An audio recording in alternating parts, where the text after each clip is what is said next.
अस्सलाम वालेकुम।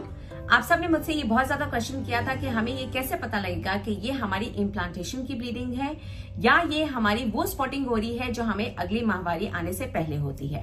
तो आज के वीडियो में इसी बात का मैं आपको जवाब दूंगी। मैं आपको ऐसे 5 तरीके बताऊंगी जिसके थ्रू आपको ये पता लग जाएगा कि ये आपकी इम्प्लांटेशन की ब्लीडिंग हो रही है या ये आपकी अगली माहवारी से पहले की स्पॉटिंग हो रही है। मेरा नाम है Ayesha Cheema and welcome to my YouTube channel.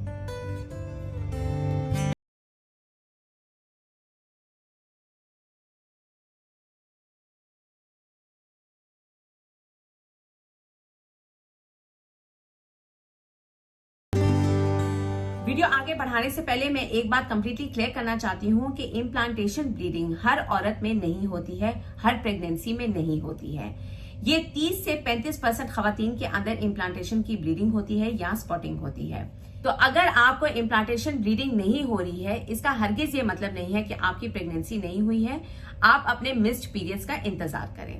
Secondly, implantation bleeding होती क्यों है? इम्प्लांटेशन ब्लीडिंग इसलिए होती है क्योंकि जब बच्चा जो है वो बच्चेदानी की वॉल के साथ अटैच होने की कोशिश करता है तो वहां पे एक गड्ढा सा खोदने की कोशिश करता है। जब वो उसको खोदता है अंदर से तो वहां पे जितने भी आपके ब्लड वेसल्स हैं, जितनी भी आपकी वहां पे वेन्स हैं, वो उनको डैमेज करता है, जिसकी वजह से उनमें से ब्लीडिंग जो है वो शुरू हो जाती है और वो होती है इम्प्लांटेशन ब्लीडिंग या स्पॉटिंग। अब सबसे पहला पॉइंट आ जाता है टाइमिंग का, यानी कि आपकी पूरी मेंस्ट्रुअल साइकिल के अंदर आपको कब इम्प्लांटेशन ब्लीडिंग होती है। अगर तो आपकी रेगुलर साइकिल है तो इम्प्लांटेशन ब्लीडिंग आपको जो है वो होती है आपके ओव्यूलेशन के 6 से लेके 12वें दिन तक। तो आपने बेसिकली अपना चार्ट अच्छी तरह करना है कि आपको किस टाइम पे जो है ओव्यूलेशन हो रही है। उस ओव्यूलेशन के 6 दिन से लेके 12वें दिन जो है आपको इम्प्लांटेशन की ब्लीडिंग होती है। अगर 10वें दिन से आगे बढ़ रहे हैं, यानी कि आप ओव्यूलेशन के 10वें दिन पे हैं और उससे आगे जा रहे हैं टूवर्ड्स आपकी अगली माहवारी, तो मोस्ट लाइकली जो है वो आपकी पीरियड से पहले की स्पॉटिंग है। एग्जाम्पल इसका मैं आपको दे देती हूँ कि अगर आपकी ओव्यूलेशन जो है वो हो रही है 12वें दिन, तो 12वें दिन से आपने कैलकुलेट करना है 12, 13, 14, 15, 16, 17, ठीक है। तो 17 से लेके आपने कैलकुलेट करना है आपकी 27 तक जो है ये एक विंडो होती है जिसमें आपको इम्प्लांटेशन की ब्लीडिंग हो सकती है, इम्प्लांटेशन की स्पॉटिंग हो सकती है, ठीक है। तो आपने अच्छी तरह चार्ट करना है कि किस टाइम पे आपका जो अंडा है वो खारिज हुआ है आपकी ओवरीज में से, उसको कहते हैं ओव्यूलेशन, ठीक है। इसके ऊपर मैंने पूरी एक वीडियो बनाई है, आप जाके वो वीडियो भी चेकआउट कर सकते हैं। उसका लिंक जो है वो मैं अपने डिस्क्रिप्शन बॉक्स में भी डाल दूंगी और ऊपर भी उसका कार्ड आ जाएगा, ठीक है। तो आपने ओव्यूलेशन से 6 और 12वें दिन को कैलकुलेट करके ये आपकी होती है इम्प्लांटेशन ब्लीडिंग। सेकेंड पॉइंट आ जाता है लेंथ ऑफ ब्लीडिंग, यानी कि ड्यूरेशन कितनी है, आपको ब्लीडिंग कितने अरसे तक या स्पॉटिंग कितनी देर तक होती है, ठीक है।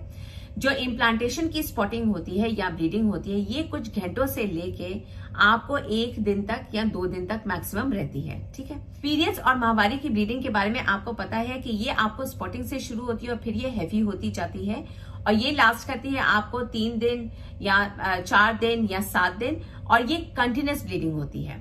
थर्ड पॉइंट आ जाता है कि इम्प्लांटेशन ब्लीडिंग और पीरियड की ब्लीडिंग की क्या कैरेक्टरिस्टिक्स होती हैं, ठीक है।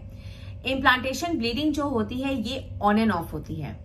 जो पीरियड की ब्लीडिंग होती है वो शुरू हल्की होती है और कंटिन्यूसली चलती है, ठीक है। सेकेंडली, जो इम्प्लांटेशन की ब्लीडिंग होती है वो हल्की होती है, लाइट होती है, जबकि पीरियड की ब्लीडिंग होती है वो प्रॉपर एक फ्लो होती है और हैवी होती है।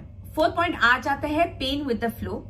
ये बेसिकली क्या होता है कि आपको क्रैम्प्स किस तरह के हो रहे हैं। इम्प्लांटेशन स्पॉटिंग या इम्प्लांटेशन की ब्लीडिंग जब आपको हो रही होती है तो उस टाइम पे आपको क्रैम्प्स बहुत सिवियर नहीं आते हैं और ज्यादा अरसे तक नहीं लास्ट करते हैं, यानी कि कुछ घंटों से लेके 1 दिन तक आपको ये पेन होती है आपके लोअर एब्डोमेन में, ठीक है। जो पीरियड की पेन होती है वो आपको प्रॉपर डिस्मेनोरिया कुछ लोगों को खैर हो जाता है, लेकिन वो एक प्रॉपर क्रैम्पिंग होती है जो आपको लोअर एब्डोमेन में होती है और आपके बैक की तरफ वो रेडिएट करती है, ठीक है। और बहुत सिवियर नेचर की होती है ये क्रैम्पिंग और कंटिन्यूस होती है। तो ये डिफरेंस होता है दोनों के अंदर। फोर्थ पॉइंट आ जाता है कलर का। इम्प्लांटेशन ब्लीडिंग या स्पॉटिंग का जो कलर होता है वो डिफरेंट टाइप का होता है। ये एनीवे बिटवीन पिंक से लेके हल्का रेड कलर का भी, लाल रंग का भी ये हो सकता है। कुछ खवातीन के अंदर ये डार्क ब्राउन कलर का भी हो सकता है, ब्लैक कलर का भी हो सकता है, क्योंकि ये पुराना खून है तो इसका कोई भी रंग हो सकता है। कुछ खवातीन के अंदर ये रस्ट कलर का भी होता है। कुछ को ऐसा लगता है कि बस जैसे आपने आपकी जब सफाई करती हैं वो टिश्यू के साथ, तो टिश्यू के ऊपर म्यूकस के साथ जो है हल्का सा पिंक कलर आ जाता है। ये भी एक इम्प्लांटेशन स्पॉटिंग होती है या ब्लीडिंग होती है।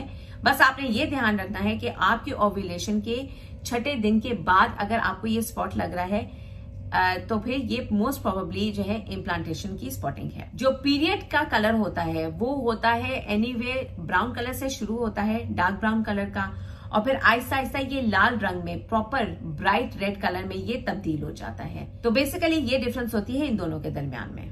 नेक्स्ट और लास्ट पॉइंट आ जाता है टेम्परेचर चार्टिंग का। मैंने अपनी ओव्यूलेशन की वीडियो में भी बताया था कि आपने ओव्यूलेशन जानने के लिए कि आपका ओव्यूलेशन कब हो रही है, आपने अपनी बॉडी का टेम्परेचर लेना है, ठीक है। तो जैसे फॉर एग्जाम्पल आपका नॉर्मल टेम्परेचर बेसलाइन पे चलता जा रहा है, जब आपकी ओव्यूलेशन होगी आपका टेम्परेचर राइज करेगा, फिर वो नॉर्मल हो जाएगा, फिर उसके बाद जब इम्प्लांटेशन होती है तो आपका टेम्परेचर एकदम नीचे की तरफ जाता है और फिर एकदम राइज कर जाता है और फिर वापस आ जाता है बेसलाइन के ऊपर, ठीक है।